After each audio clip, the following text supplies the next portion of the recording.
Hello friends, स्वागत है आपका अपने यूट्यूब चैनल आर्केड वेब में।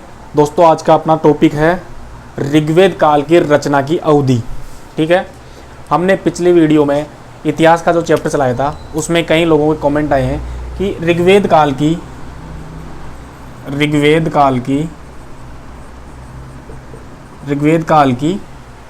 रचना अवधि इसमें लेकर काफ़ी कंफ्यूज है। दोस्तों,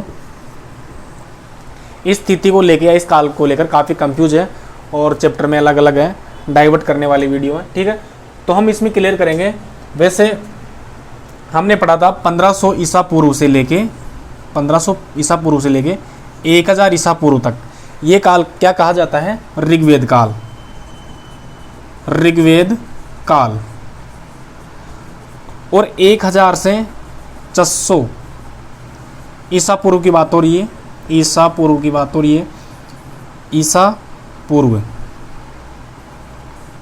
पूर्व।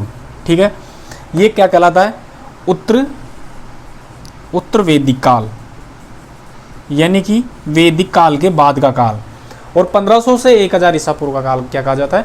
ऋग्वेद काल। ठीक है, तो ये जो अवधि दी जाती है ये मेन जो साहित्यकार या लेखक होते हैं उनकी, और जो बिल्कुल अपनी जांच या पड़ताल के बाद में अवधि दी जाती है।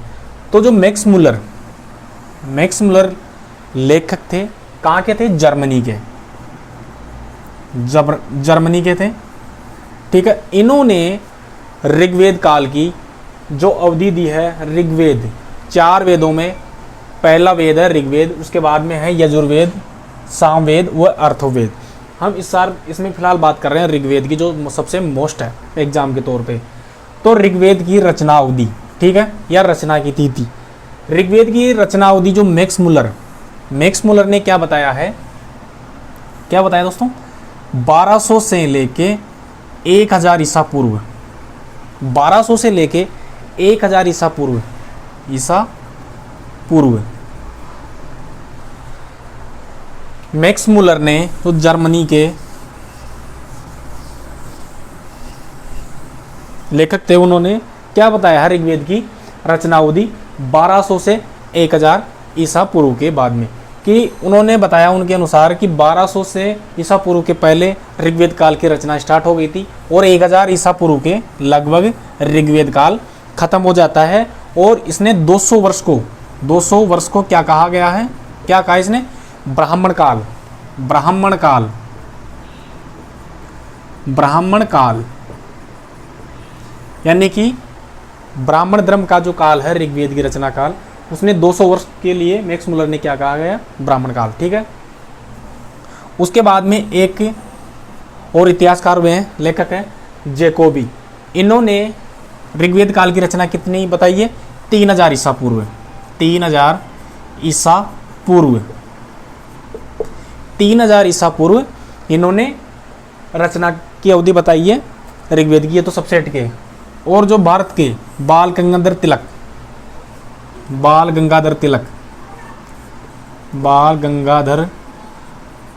तिलक इन्होंने बताई है 6000 ईसा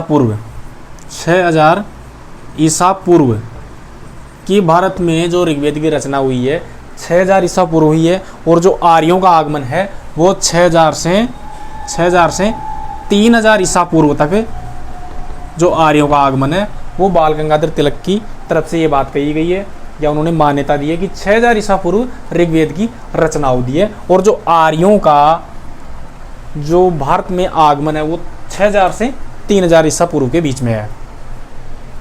उसके बाद करते हैं एक और है इतिहासकार विंटर के अनुसार है 2500 से 2000 ईसा पूर्व। अब आप इस चीज़ को पढ़ के कंफ्यूज हो रहे होंगे कि जब इतनी सारी तिथियां हैं तो सर्वमान्य तिथि क्या है? इसी चक्कर से जो बिल्कुल पुरातत्व विभाग व सभी इतिहासकारों ने जो सब सारा निचोड़ करके जो सर्वमान्य तिथि और एग्जाम के लिए एनसीईआरटी के लिए सर्वमान्य तिथि है वो क्या है? ठीक है, यानी कि 1800 से 1200 ईसा पूर्व क्या माना गया है ऋग्वेद की रचना अवधि। अब इसमें से और शॉर्टकट किया उन्होंने कि 1500 से 1200 ईसा पूर्व इसको किया जाए, ठीक है।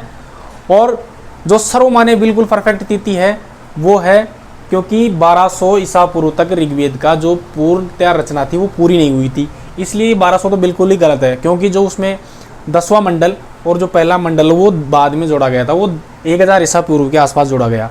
तो इसकी जो सर्वमान्य तिथि है वो है 1500 ईसा पूर्व से लेके 1000 ईसा पूर्व तक, ईसा पूर्व। ये बिल्कुल आप कंफ्यूज नहीं होना, बिल्कुल एग्जाम में बिल्कुल आप गलत ना होना, नहीं करना। 1500 से 1000 ईसा पूर्व के बीच में सर्वमान्य तिथि है, इसमें कोई कंफ्यूज नहीं है, आप इसको आँख मीच के टिक कर सकते हो, ठीक है। तो ऋग्वेद की जो सर्वमान्य तिथि है रचना की वो है 1500 से 1000 ईसा पूर्व, ठीक है। तो आपका कंफ्यूज क्लियर है बिल्कुल, और बने रहिए हमारी वीडियो चैनल पे, ठीक है, पढ़ने के लिए। Thank you.